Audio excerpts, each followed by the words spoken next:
Tonight on KPBS Evening Edition, with hordes of shoppers jostling for Black Friday sales, you might want to double-check your receipt. A state survey found 1 in 5 shoppers were overcharged last year.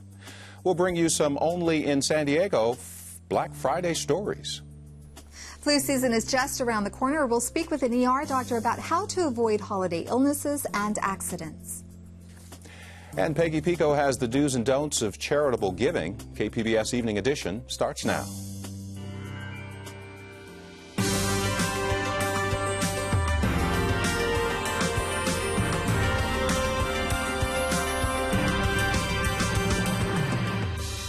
KPBS Evening Edition is made possible by Joan and Irwin Jacobs and by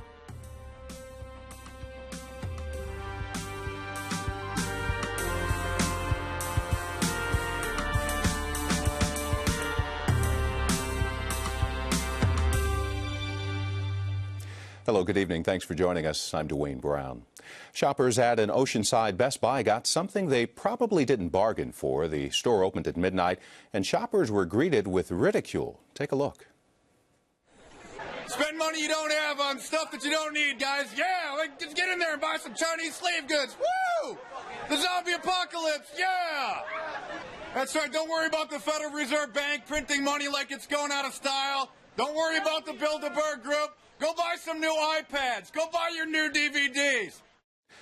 The voice you're hearing is Mark Dice, a political activist and author. He says he stirs up controversy with his commentaries and protests. A woman who appears to be a Best Buy employee did ask him to stop yelling at folks in line. Can you do me a favor and please don't disturb the crowd? I'm not disturbing the crowd. Okay, well, they're getting a little upset with some of the yelling. But he kept at it. And he wasn't the only one protesting this Black Friday. 9 people were arrested for blocking traffic in front of a Los Angeles County Walmart store. And many Walmart workers walked out today at dozens of stores. It was part of a nationwide protest organized by labor unions to draw attention to Walmart wages and working conditions. In San Diego, community activists were outside Walmart stores. These pictures are from the store at College Grove. Protesters asked shoppers to support Walmart workers by wearing stickers. The United Food and Commercial Workers Union says about 100 activists participated in the Walmart protest around the county today. While shoppers seeking discounts are flooding malls and superstores, a thrift store in National City is raising money for an entirely different reason: to prevent the exploitation of men, women, and children by people who sell their services for profit. Now it's a thrift store to raise money for an organization helping victims of drug, labor, and sex trafficking. Marisa Ugarte is director of the nonprofit in National City. So this is the National City plate. This is where a lot of the girls, work or come out. Work the streets. Yes, work the streets because the military is right behind there. For almost 15 years, Ugarte and her coalition of volunteers with the Bilateral Safety Corridor have been tracking, counseling, and intervening on behalf of victims. About 50% are men, exploited mostly for labor, while the other half are women and children. She uses a color-coded map to show the extent of the problem in San Diego County. North Encanto, labor trafficking and sex trafficking in San Diego. Red dots represent adult sexual exploitation, yellow for children sex slaves, blue for domestic workers, and green for exploited laborers. The map covers almost every neighborhood, from beaches to the inland valleys to military bases, even Indian reservations. Ugarte says another concern is children under 15 selling candy and magazines door to door without a permit. So when you go and ask them, where's your permit? Then they run to the van and the van takes off. Since 2005, the organization has helped or rescued more than 200 people from being exploited. She says it's happening in restaurants, massage parlors, people's homes, even outside of schools. Look in the streets in El Cajon. Look in the streets in National City. And when you see a young little face, call 911. Because that child is somebody's daughter, somebody's cousin. So you got to figure that out. One client made a self-portrait and gave it to Ugarte, who says they work with many of their clients for up to 3 years. She says Voters passed Proposition 35 this month to increase fines for human trafficking, but this issue is something that could happen to anyone. The next one could be your niece, could be your daughter that gets recruited. It could be, like many other people, the daughter that disappears into Mexico and never comes back. The Bilateral Safety Corridor Coalition is holding a fundraiser on December 5th. You can learn more by going to their website, bsccoalition.org. San Diego's homeless population will have options for avoiding the winter chill. The city's 220-bed emergency winter shelter opened today in Barrio Logan. More than 730 men, women, and children stayed in the tent last year. The Alpha Project runs the shelter and expects to see about 800 people through March. In addition to a roof over their heads, shelter residents will have access to health care and substance abuse counseling. The late philanthropist David Copley leaves behind quite a legacy, not only media and charities, but great wealth accumulated over many generations. Copley is the former Union Tribune publisher who died Tuesday after a heart attack and car crash. He never married or had children. As Joanne Farian reports, he also leaves behind some prime real estate in La Jolla. In 2005, Forbes magazine listed David Copley as number 283 on a list of the country's 400 richest people. At the time, the magazine estimated his worth to be around $1.2 billion. We also did a public record search and discovered that at least 12 properties, most of them in La Jolla, are owned by the Copley Trust or Copley companies. Now, this includes 25 prime acres of undeveloped land overlooking the Pacific Ocean. Back in 2004, that land was assessed at about $22 million. Now, David Copley had a trust like most wealthy people. That means the details of much of his wealth or who he left his money to will likely never be made public. We do know that David and his mother, the late Helen Copley, were known for their philanthropy, giving many millions of dollars to the arts, education, and other organizations. The holiday season is in full swing as many folks travel to be with loved ones on planes, trains, and automobiles. You could also be exposed to unwanted germs. Amitha Sharma tells us how to keep from getting sick or hurt. The holiday season brings goodies and gifts, but it also brings flu viruses and mishaps. UC San Diego emergency medicine doctor Christian Tomaszewski joins me now to talk about how to prevent the flu and why child-proofing your home can go a long way in avoiding ER visits. Dr. Tomaszewski, the flu season has not officially started yet, but ER rooms traditionally are the first to see flu outbreaks. Do you have any predictions for San Diego this year? What kind of season can we expect? I don't have a crystal ball, but we've started to see a few cases. I mean, California is sporadic on the map, but other states have already gone full force with cases. So it's still early here. We'll probably take off in December, maybe January, February. It's coming. Okay, well, to make sure that it doesn't come, what sort of precautions can people take to avoid the flu, and who is at most risk from the flu?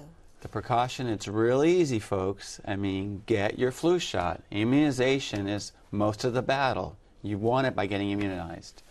And then the second thing is hand cleansing. I mean, we work in the emergency department. We're exposed to people that are sick all the time, tons of flu cases.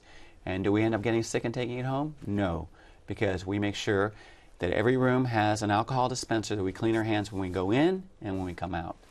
How busy are emergency rooms during the holidays, and what can you tell people about how best to navigate their way through the ER? Well, I don't really want to dissuade people from coming to see me, but, you know, on the holidays themselves, usually we don't get a lot of cases. People are putting off things, they're attending to their families or maybe to shopping, and as those activities end, they start thinking about themselves or the illness they put off. And that's when they show up to see us. You know, a lot of doctors' offices aren't closed around the holidays, so we see a big surge in cases the day right after the holidays and for the next few days after that. Who should not visit the ER? Are there people who you would discourage from doing so? I don't want to dissuade people to come to see us if they need our help, but if you have a simple viral illness like a cold or even the flu and you're young and healthy, you know, you don't have coexisting illness, there's not a lot we're going to do for you. Take some acetaminophen, some over-the-counter medication, and wait a couple hours and see if you feel better. If you're getting worse, if you're having chest pain, trouble breathing, you can't keep stuff down, or your loved one's acting funny, yeah, absolutely, come on in. And, I mean, that doesn't really hold. If you're in a high-risk group, then you probably should come if you don't feel well. And what types of conditions or injuries do you typically see around the holiday season? Well, think about it. We got a perfect mixture. We're mixing fat, sugar, alcohol, excess calories. So we're bound to see increases in heart disease as fluid builds up in people's lungs and they put off seeing the doctor. Heart attacks have been noted to go up right around the holiday season, right after a few days after the holiday. And then there's always the wannabe Julia child who gets some alcohol and decides they're going to cook something up and they don't know how to handle knives. So we always see occasionally people trying to cut things in their palm. That doesn't turn out so well. Okay.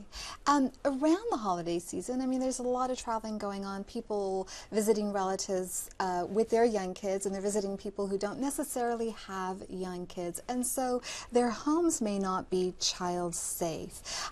What sorts of injuries are you seeing as a result of this, and what can be done about it? Well, you're disrupting the normal routine, so you're having little ones come to your house, and you're a senior, you may not be child safe, so they can get into things that you never imagined. For example, we're starting to see problems with these laundry packets or pods.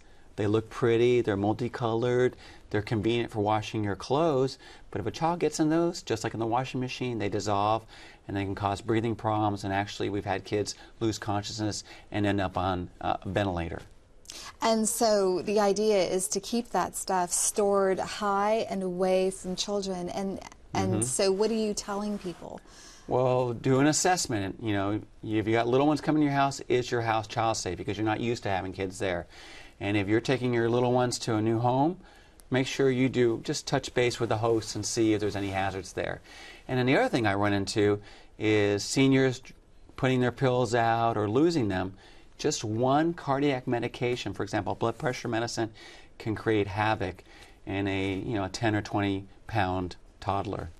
And there's cardiac medication. What about acetaminophen? I mean, the good news is kids are pretty resilient to acetaminophen. They got to take a lot, and when most child's acetaminophen is packaged, there's a dose there that's not going to cause a problem. They drink the whole thing.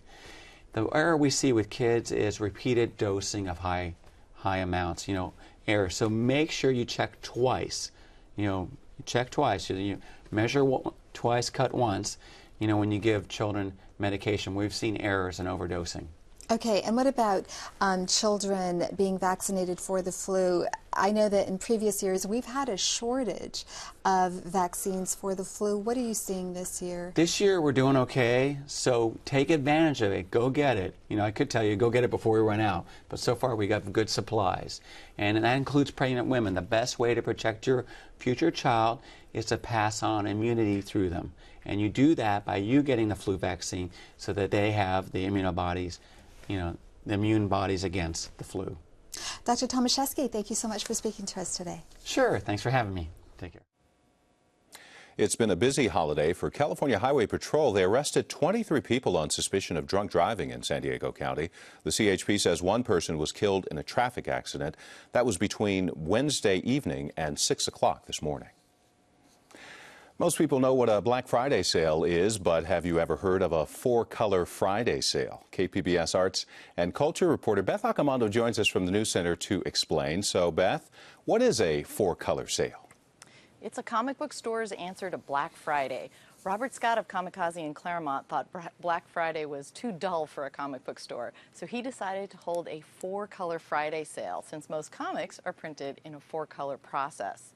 As a small business in competition with malls and big box stores, he thought he needed to come up with something a little more creative. And tell us what he's offering to customers. You can get a 15% discount on everything in the store, and that goes up to 25% tonight from 7 to 9 p.m. And there are some special doorbuster sale items like this one that Scott told me about. It's a full-scale replica of Thor's hammer, the one used in the Avengers movie. It's nice and weighty, the full leather handle. They only made 500 of these. Our price on this is normally $599, but for today and today only, we've dropped the price to $399. So $3.99. Any other specials? Yeah, as a zombie fan, I did notice a discount on a Walking Dead video game that allows both you and a friend to prepare for the zombie apocalypse. And I got a sweet 25% off a pair of zombie slippers that I've had my eye on for some time. And of course you did. Now, was the shop busy? Yeah, there was a constant stream of people coming in. Some of them were regular customers, and some were just people walking by on the street. Scott said other retailers were worried about a slow holiday season, but he was open on Thanksgiving, and he said he did better business than in the past, and his Friday sales were on par with past years. Arts and culture reporter Beth Accomando. Now, she was at Kamikaze in Claremont earlier today. Their 4-color Friday sale continues until closing tonight at 9.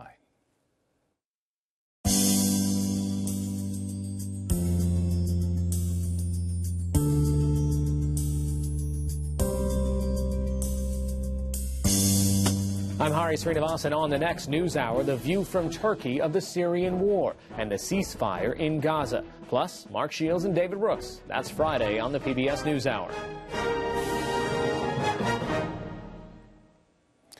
Charitable giving generally increases during the holidays. The Better Business Bureau is warning to watch out for scams from businesses that look and sound like legitimate charities.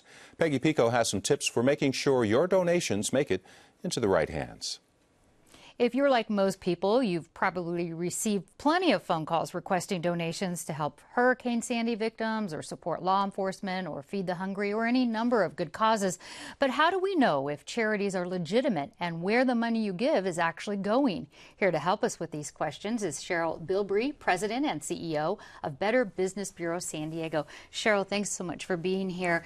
It's the holiday season. People want to give. However, there are scams out there. What should we be looking out for? There are a lot of con men that come out when we open up our purse strings out of our hearts and want to give, and we don't expect anything in return. It's an ideal climate. So you want to be careful and make sure that you're giving to a legitimate charity and not giving into the phishing scams that are going on right now, where people are calling you over the phone, not only posing as sound-alike charities, they'll use the name of a legitimate charity to get you to give up that credit card information. What's the money under the mat? What does that mean?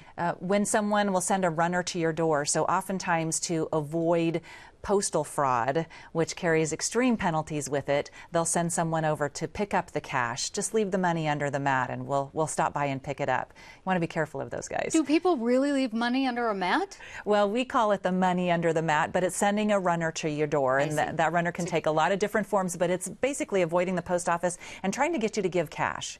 Okay, so what should we do to prepare ourselves to make sure we're giving to the right organization if somebody calls us, or if we get a solicitation in the mail saying, please give to this cause? Remember, a legitimate charity won't give you the high-pressure sales tactics. Your money's just as good tomorrow as it is today. So you want to take your time and get some information about the organization to see what their governance is, and particularly their finances, how much of your dollar is actually going to the cause. So just catching your breath and requesting the information, can you send me your financial information?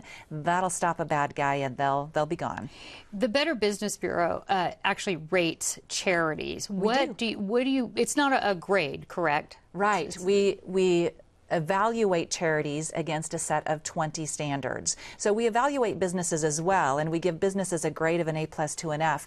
We don't do that with charities because people want to decide for themselves which of those standards are critical and which aren't. So maybe it's important to them that a board meets 2 or 3 times a year, or maybe it's important to them what percentage of their funds are going to the cause. What standards do you look at We look for effectiveness, we look for governance oversight, we look at finances, and we want to see that the charity is actually performing what their mission states that they perform. Let's talk about finances, because that's a huge one. We all see these things where, like, you know, the CEO of a charity gets $800,000 and the people who are supposed to get $1. So what is the basic makeup as far as what would be a good breakdown of financial expenditure for a charity? Well, when we evaluate charities, we're looking for at least 65% of the dollar to go to the mission of the organization or go to the cause versus 35% administration fees.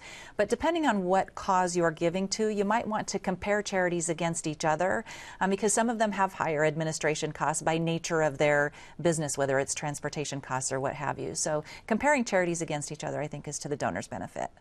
What if a charity says they're spending 50-50? Hey, you give me $1 and I'm going to spend 50 cents of it on the cause and 50 cents of it on our... Well, for us, it doesn't meet that one standard. It's one of 20 standards. And again, you as a donor can decide, is that an important standard for you? Do you want more of your dollar to go to the actual cause? I would. And the BBB would suggest that 65% is pretty much a minimum benchmark. So tell us about your website and what people will find on it as far as if they want to check out a charity and if they want to check out the standards. At bbb.org, or we also have give.org, which is under the governance of the Wise Giving Alliance, which falls under the umbrella of the BBB. We will show you all of the charities that we have evaluated. If we have requested information from a charity and they haven't provided it, you'll see a statement that shows that we're concerned about their lack of transparency, and that's because charities are required to provide you with information as a donor upon request. So if they're not providing it to the BBB, we have a concern about them. That's the kind of information you'll find on the site. You'll find all of the standards that we've evaluated any charity against and whether or not they've met each of those standards. What's your takeaway message as far as that giving over this holiday season? Not to feel guilty passing by the rounding the dollar up 36-cent contribution or dropping $1 in the bucket. You want to decide who you're giving your money to and keep track of that money for tax purposes. You don't know where the dollar's going when you drop it in a bucket. So give, but give wisely. All right, Cheryl Bilbrey, thank you so much for talking with us. Certainly.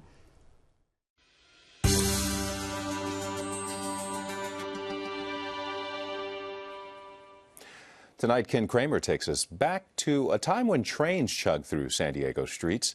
Larry Rose is on a quest to restore an old locomotive as a tribute to his wife. To understand this story, you have to go back into the 1950s when we had citrus packing houses and industries that depended on the Southern Pacific Railroad, which ran short trains, just an engine or two with a couple of cars rattling behind, right through the neighborhoods of Coronado, San Diego, Chula Vista, Lemon Grove, and East County. And one of those locomotives, Larry Rose remembers, was engine number 5119. Well, it would go right past Grossmont High School, which is the oldest high school in East County. It would roll right past that, where the trolley runs today, actually, in the same little canyon. It actually went in the street a couple of places down in South Bay, and they would run into small little industries and packing houses and pick up cars and send them off. That was its everyday job. Pick up produce, send the car out to the world. That's what Locomotive 5119 did in San Diego from 1955 to 1967. And if you paid attention to those things like Larry Rose did as a kid, this little engine became a familiar sight, like an old friend. But of course, that was back 50 years ago. Must be, you'd think, that old locomotive from his memory would have long ago been scrapped by now.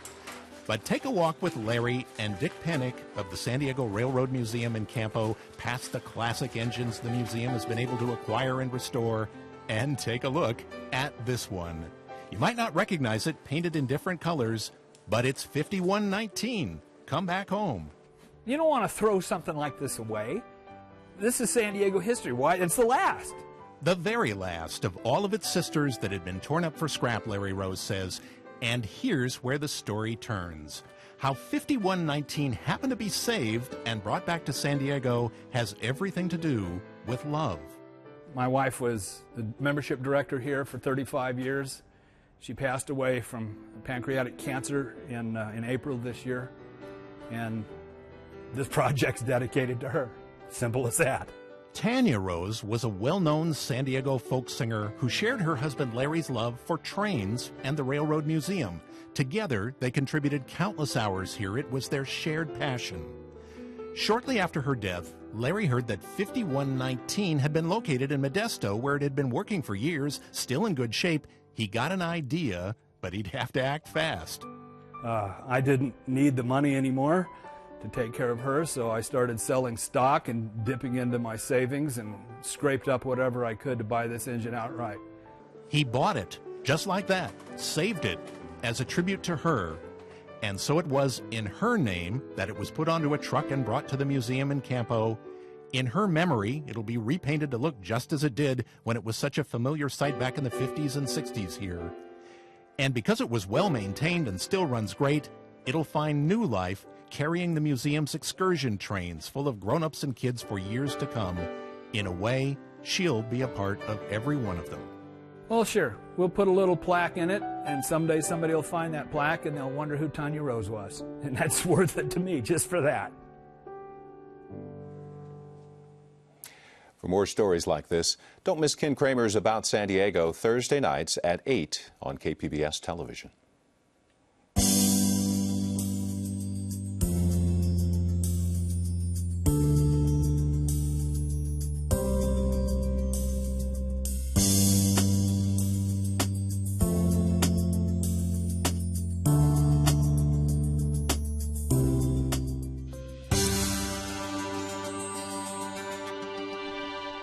City Council President Tony Young decided last week to resign from his post and take a job as CEO of the local chapter of the Red Cross. He's expected to triple his salary with the move. Young's decision has prompted a discussion about whether we should increase the salaries of our city leaders. All of the people who wrote in stated a resounding no. On Facebook, Joey Davis posted, "They're public servants and are more than well paid. If they think they're worth more than that, they can do what Tony did, no skin off our butts." On our website, the user philosopher 3000 wrote, "City council and mayor are elected representatives. They don't need raises. They can't be fired. They already get million-dollar budgets to spend on their personal staff. This is ridiculous." On KPBS.org on Facebook, Carl Flores posted, "My father once told me to make it in America, be a plumber or a politician." You can find tonight's stories on our website, kpbs.org/evening edition. Thanks for joining us. You have a great weekend.